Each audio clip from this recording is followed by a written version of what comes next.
Raja Hisham Raja Zahid berada di lokasi tanah runtuh Bukit Permai. Satu demi satu pemimpin negeri dan negara datang melawat. Ketika ini, apa yang penduduk dapat?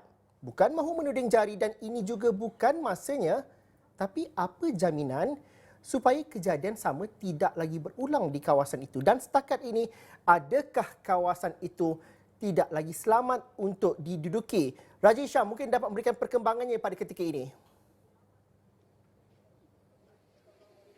Ya benar tu seperti apa yang anda perkatakan sebentar tadi itu, kerana kerja-kerja penilaian dan kajian secara perinci mengenai tapak ataupun kawasan di mana berlakunya runtuhan tanah yang berlaku semalam masih lagi dilakukan, dan laporan lengkap mengenai status terkini di kawasan sekitar kawasan ini belum lagi diketahui, seperti mana yang diperkatakan oleh Menteri Besar Selangor dalam sidang media yang berlangsung awal pagi tadi, di mana beliau menjangkakan laporan lengkap mengenai status keselamatan dan risiko, mengenai pergerakan tanah dan sebagainya yang akan dilakukan kajian itu mungkin akan mengambil masa dalam 3 atau 4 hari. Bukanlah tempoh yang terlalu lama sebenarnya. Ia hanya buat sementara bagi menjamin keselamatan semua pihak, terutamanya penduduk di sekitar kawasan runtuhan ini. Ini kajian ataupun arahan untuk berpindah yang dikeluarkan oleh pihak berkuasa juga bukanlah sesuatu arahan yang dibuat sembrono sebenarnya, Zul.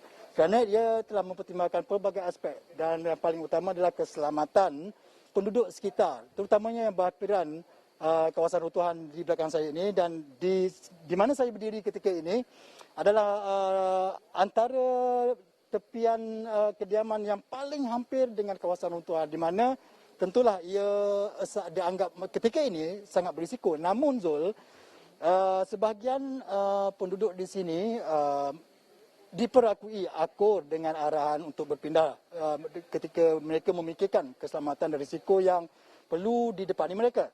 Tetapi tidak semua Zul sebenarnya. Kerana sebahagian penduduk terutamanya di tepi kediaman yang berada di tepian saya ini, yang kita boleh consider sebagai antara yang sangat berisiko tinggi, ada yang memilih untuk kekal berada di rumah mereka dan enggan untuk berpindah. Ya, kita tidak tahu bagaimana pertimbangan mereka, tetapi apa yang perlu mereka lakukan adalah memikirkan keselamatan mereka. Saya sempat membual beberapa penduduk yang berada di kawasan paling hampir dengan kawasan runtuhan ini, di mana radius yang mereka ini adalah radius di mana termasuk dalam kediaman ataupun penduduk yang diarah berpindah. Kita dengarkan sedikit sedutan daripada rakaman tembual yang sempat saya rakamkan ini. Baik, untuk sementara ni saya terpaksa bawa isteri dan anak-anak saya untuk menginap di hotel lah dulu untuk 2 malam ni, dan selepas tu saya terpaksa cari alternatif lain untuk mencari rumah sewa. Jadi untuk sementara ni saya cuma datang untuk ambil pakaian, sebab semalam kami lari Selas Pinggang lari semalam. So dapat hotel, isteri anak saya tempatkan kat sana dan saya tunggu sehinggalah mangsa yang terakhir pukul 2.30 pagi dijumpai. Tak mau pindah. Kenapa you tak mau pindah? Sendiri rumah. Tapi you tak takut ke ini macam? Takut. Tengok macam mana lah. Pindah sekejap saja, 3-4 hari lepas tu datang balik tak Oh, 4 hari okey lah. Semalam saya pun tak ada pergi sini. Saya mak sana. Oh. Okay, sekarang ini sudah untuk you tak takut? Takut juga. Takut. So malam ni you mau tidur sini lagi lah? Yalah, sebab ada trip mah. Tengok mana macam dulu, tengok ada hujan tak? Tengok keadaan dulu lah. Ha. Oh, buat masa sekarang you mau stay dulu lah? Ya, Stay dulu? Ya. Tak takut? mesti takut lah. Tengok macam mana. Kalau lagi banyak hujan, saya mau pindah lah. So Ya. malam ni you stay dulu lah? Ya, tengok ada hujan tak ada hujan. Tadi hujan? Hujan sikit. Kalau hujan kuat, saya simpan baju lari.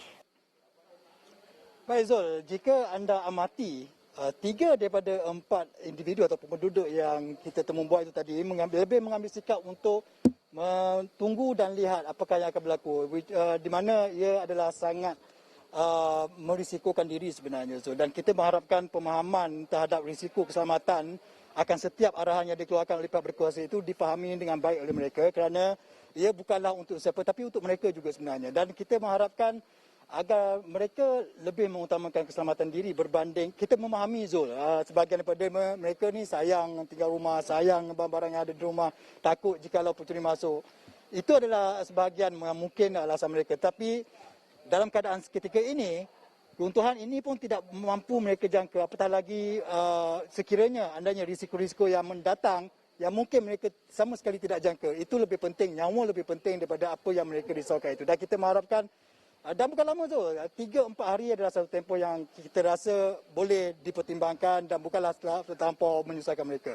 Okey Zul, itu saja yang mungkin kita kongsikan ketika ini. Saya akan titipkan secara lanjut dalam artikel yang akan saya buatkan di astro1.com. Okey, terima kasih Raja Syam Raja Zahid. Sementara itu, menurut Menteri Besar Selangor, Datuk Seri Amiruddin Syari, tiada sebarang aktiviti pembalakan di kawasan tanah runtuh di Taman Bukit Permai Ampang. Katanya, tanah runtuh itu berlaku susulan hujan berterusan sejak akhir-akhir ini.